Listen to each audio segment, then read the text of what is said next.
শুভ সকাল বন্ধুরা, তোমরা সবাই কেমন আছো? আশা করছি ভালো আছো। তোমাদের আশীর্বাদ আর ভালোবাসায় আমরাও অনেক ভালো আছি।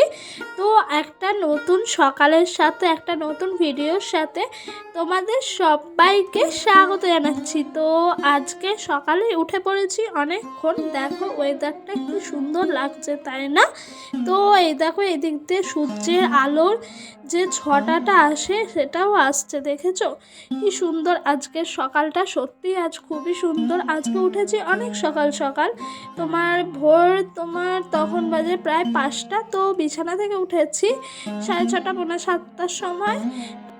বাসি কাজকর্ম সেরে আজ ব্লগটা শুরু করলাম। তো গাছে অনেক দিন ধরে এঁচড় হয়েছে, এত কাঁঠাল খেয়ে এত শেষ করা যাবে না, সেই জন্য ডোডোর পাপ্পা সকাল সকাল বলছে যাও তো দাটা নিয়ে আসো, এঁচড়গুলো কাটি। তো 2টো এঁচড় কাটলো, ওইগুলো কাকাদেরকে দিয়েছে। তারপর একটা এঁচড় ছিল, এটা আমাদের জন্য নিলাম। তো এখানে অনেকজনই আমরা ছিলাম। তারপরে ওর বাবা চলে গেল বাজারে। তো বাজারে যাওয়াতে বলছে মাছের তেলটা দেখে খুব ভালো লাগলো, সেই কারণে মাছের তেলটা নিয়ে নিলাম। এটা নাকি কাতলা মাছের তেল, জানো তো তেলটা খেতে খুব টেস্ট ছিল। আর এই যে চিংড়ি মাছগুলো নিয়েছে, এগুলো এঁচড় চিংড়ি হবে বলে। তো আমাদের যখনই গাছ থেকে এঁচড় কাটা হয় তখনই ওর বাবা বাজার থেকে নয় বাড়ির থেকে চিংড়ি মাছটা ঠিক জোগাড় করে এঁচড় চিংড়ি হবেই হবে, না হলে আমাদের দিন চলবেই না, জানো তো। তো তারপরে এঁচড়টাকেও কাটতে আমি নিয়ে বসে পড়লাম। একটা গামলার মধ্যে জলে আমি একটু হলুদ ফেলে দিই, জানো তো, না হলে মানে এঁচড়টা কষ ছাড়ে না ঠিক করে। তারপরে এঁচড়টা তো গাছের একদম টাটকা, খুব আঠা হবে, সেই কারণে আমি হাতে সর্ষের তেল বুলিয়ে নিলাম। তো এঁচড়টা দেখো কাটতে গিয়ে কি কষ্ট হচ্ছে। বটিতে না এক এক সময় ধারই থাকে না সেরকম একটা, আবার এক এক সময় এত ধার হাতটা তো কেটে যায়। তো দেখো কেমনভাবে আঠাটা ঝরছে কাঁঠালের। তো টাটকা এঁচড় খাওয়ার টেস্টই তো আলাদা, তাই না বলো? এই দেখো 2 ভাগ করলাম। এঁচড়টা খুব একটা বড়ও ছিল না, আবার খুব একটা ছোটও ছিল না, মিডিয়াম সাইজের ছিল। তো আমাদের এখন শ্বশুরমশাই নেই বাড়িতে, 3জন, 3 দুগুণে 6, মানে দুপুর আর রাতে 6 জনের ঠিক মতো ভালোভাবে খাওয়া হয়ে যাবে। ছেলেকে তো এঁচড় খাওয়ায় না, সেই জন্য। তো এঁচড় কাটতে আমার খুবই ভালো লাগে। এঁচড় মাছ এগুলো কাটতে আমার খুব একটা প্রবলেম হয় না, অনেকের আবার হয়, তো সবারও আবার হয় না। তো তারপরে মোচা এগুলো কাটতে খুব একটা প্রবলেম হয় না। তো এঁচড়গুলো কেটে নিচ্ছি। তো ওর বাবা আমাকে বললো এঁচড়গুলো আজকে বড় বড় করে পিস করবা, মানে যাতে বিয়েবাড়ি মতো লাগে। তো আমি একটু হাসলাম। তারপরে এঁচড়গুলো বড় বড় করেই পিস করে নিচ্ছিলাম তোমার। তো এই যে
পানকে চান করিয়ে দিয়েছি। ওর পাপা আবার ফুটি নিয়ে এসছে, দেখো কেমন ভাবে ফুটিটাকে ধরে রয়েছে। তারপরে ঘুম পাড়াবো। এই যে বলো টাটা, এই যে খাচ্ছে। তারপরে ডোডোকে ঘুম পাড়িয়ে চলে এসেছি ঠাকুর ঘরে স্নান সেরে পুজো দিতে। তো আজকে বৃহস্পতিবারে তো অনেক সরঞ্জামই লাগে তোমার জোগাড় করতে। তো দেরিও হয় জানো তো, বৃহস্পতিবারে পুজো দিতে অনেকই দেরি হয়, তাই না বলো? ঠাকুরের ঘট পাতার জন্য সব কিছু রেডি ছিল না, সেই জন্য ঠাকুরের আগে থালাগুলো সাজিয়ে প্রসাদগুলো দিয়ে দিয়েছিলাম, তারপরে ঠাকুরের ঘরটা পাতলাম।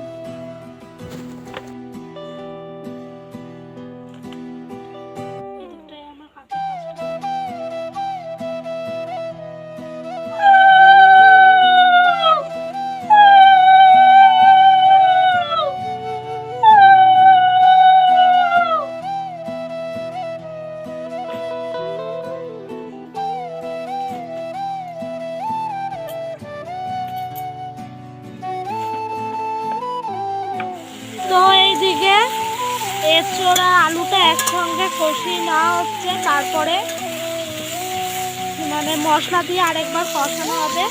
দুবার কষিয়ে আজকে রান্না করবো। তো গাছের এঁচোড় খেতে তো আলাদাই রকমের টেস্ট। এদিকে চিংড়ি মাছটাও ভাজা হয়ে গেছে।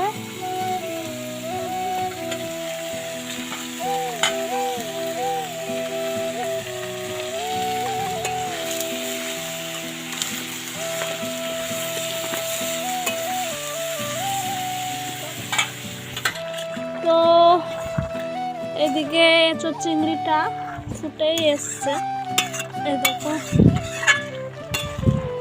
এখনো মাছ দেওয়া হয়নি।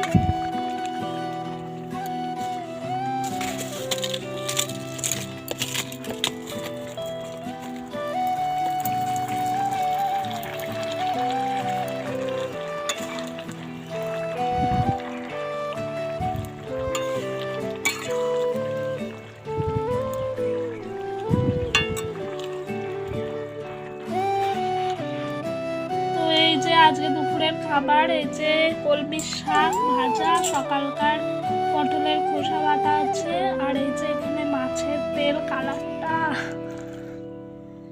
এই যে কালো কালো লাগছে, কিন্তু অতটাও কালো হয়নি, লাল লাল। আর এইখানে রয়েছে এঁচোড় চিংড়ি। তো আমরা বিকালবেলা এখন ঘুরতে যাবো। পিঙ্কি এসছে, এরকম আমি নতুন নাইটি পরেছি, আজকেই ফার্স্ট টাইম করলাম নাইটিটা। সেলাই করতে দেওয়া হয়েছিল, আসেনি বলে আর নেওয়া হয়নি। তো আজকে কালকে নিয়ে এসেছি, তো আজকে পরলাম, এবার বিকালে বেরোবো। তো ভিডিওটা আর বেশি বড় করছি না। এই যে পিঙ্কি আমাকে অন্যটা দিয়ে দিচ্ছে, দেখো।